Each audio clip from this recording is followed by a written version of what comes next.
जय जय मित्रों, मैं मुकेश शर्मा आप सबका हार्दिक स्वागत एवं अभिनंदन करता हूं हमारे YouTube चैनल जय जय एजुकेशन में। मुझे आशा है कि आपने दीर्घ संधि से संबंधित गृह कार्य को पूर्ण कर लिया होगा। हम अब देखते हैं कि हम कितने उसको सही कर पाए हैं। तो 12 उस पद आपको दिए थे संधि विच्छेद करने के लिए। तो पहला जो था वो था चरणामृत, तो चरण प्लस अमृत। नंबर 2 पीताम्बर, पीत प्लस अंबर। नंबर 3 वीरांगना, वीर प्लस अंगना। नंबर 4 साश्चर्य, स प्लस आश्चर्य। 5वां गजानन, गज प्लस आनंद। 6ठा तथागत, तथा प्लस आगत। 7वां परीक्षा, परि प्लस इक्षा। 8वां रविंद्र, रवि प्लस इंद्र। 9वां रजनीश, रजनी प्लस ईश। 10वां सुक्ति, सु प्लस उक्ति। 11वां वधु उत्सव, वधु प्लस उत्सव। और अंतिम 12वां जो था वो था भूत्सर्ग, तो भू प्लस उत्सर्ग। मुझे आशा है कि आप सबके ये आंसर जो हैं, उत्तर जो हैं वो सही रहे होंगे। आप सबसे एक अनुरोध रहेगा मेरा कि आप इसके बाद आपको जो भी समस्याएं हैं इनसे संबंधित, इन वीडियो से संबंधित आप हमें कमेंट्स ज़रूर करें, और आप नया क्या देखना चाहते हैं वो भी हमें ज़रूर कमेंट्स करें, ताकि हम उस पर काम कर सकें और आपकी समस्याओं का समाधान कर सकें। तो आइए हम अगली जो संधि है वो संधि पढ़ते हैं, गुण संधि। गुण संधि का जो नियम है, जब पूर्व में अ या आ हो और उसके बाद में ई या ई आ जाए तो दोनों के स्थान पर ए परिवर्तन आ जाता है। इसी प्रकार से इसका दूसरा नियम है, अ या आ के बाद उ या उ आ जाए तो उन दोनों के स्थान पर, यानी कि अ और उ दोनों के स्थान पर एक आदेश हो जाता है और वो है ओ बनता है। तीसरा जो नियम है, अ या आ के बाद री आ जाए तो अ और आ प्लस री ये दोनों मिलकर के अर बनता है।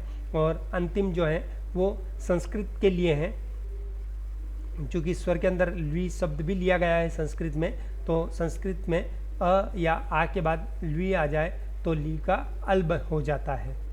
तो आइए हम कुछ उदाहरणों से इस नियमों को स्पष्ट करते हैं। सबसे पहला जो नियम है, अ या आ के बाद ई या ई आए तो ए बनता है। तो यहाँ उदाहरण है न प्लस ई ती। तो जब हम इसको उसी तरीके से जैसे हम पहले टुकड़े करते हुए आ रहे थे वैसे हम इसके टुकड़े करेंगे। तो न के टुकड़े होंगे न प्लस अ प्लस ई, त और ई। चूँकि ई ऑलरेडी स्वर है इसीलिए स्वर के और टुकड़े नहीं हो सकते, तो ई इसी तरीके से रहेंगे। तो न, अ और ई दोनों मिलकर के ए बना। फिर त और ई, जब इन सबको जोड़ेंगे, न के अंदर ए जुड़ेगा तो ने, और त के अंदर ई जुड़ेगा तो ती। इस शब्द बनेगा नेति। इसी प्रकार से दूसरा जो नियम है, अ या आ के बाद यानी उ या उ आए तो ओ बनता है, नवोदय। तो हम इनके नवोदय के टुकड़े करते हैं। तो न, वो, द और य बना। तो न के जब दो टुकड़े करेंगे तो न और अ बनेंगे, वो के व और ओ बनेगा। फिर द के द और अ बना, और य के य और अ बना। चूँकि हमें पता है अब हमें उल्टे क्रम से चलना है, तो ओ के दो भागों में विभक्त करना है। तो हमने जैसा ऊपर था जिसकी हमें आवश्यकता है हम उसी के दो टुकड़े कर रहे हैं, बाकी सेम एज इट इज़ वैसा ही लिख लेंगे। न, अ, व ये तो हम ऐसे ही लिख लेंगे।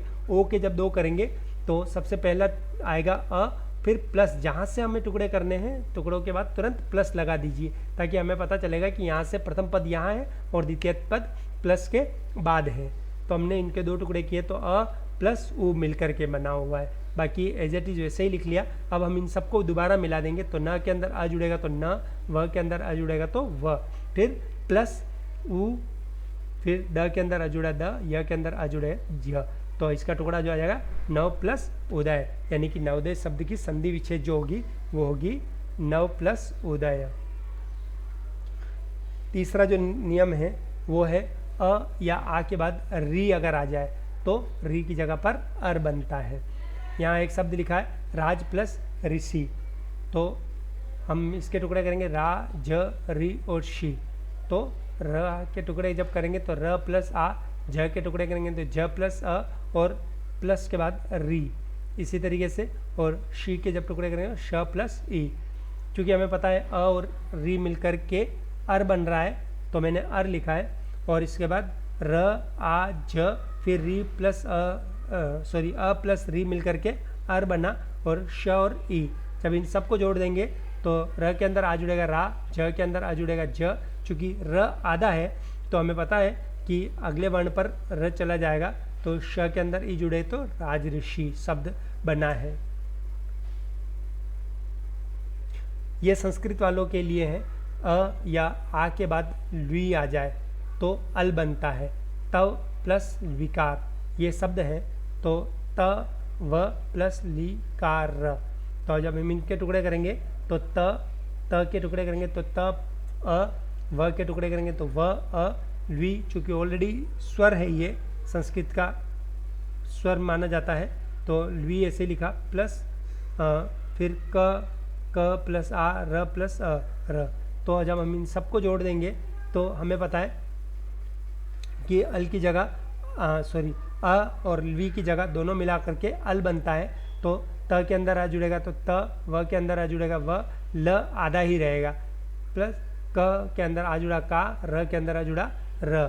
जब इन सबको जोड़ देंगे तो शब्द बनेगा तव लकार। इसका मतलब होता है तव जैसी आकृति या कृष्ण जैसी आकृति वाला। आप लोगों के लिए कुछ अभ्यास प्रश्न है जिसके उत्तर आपको अगले वीडियो में मिलेंगे, पर मैं चाहता हूं कि अगले वीडियो में इसके उत्तर देखने से पूर्व आप कमेंट्स बॉक्स में इसके उत्तर जरूर दें। आप अभ्यास प्रश्न नंबर 1 गजेंद्र, इन सभी के आप संधि विच्छेद करें।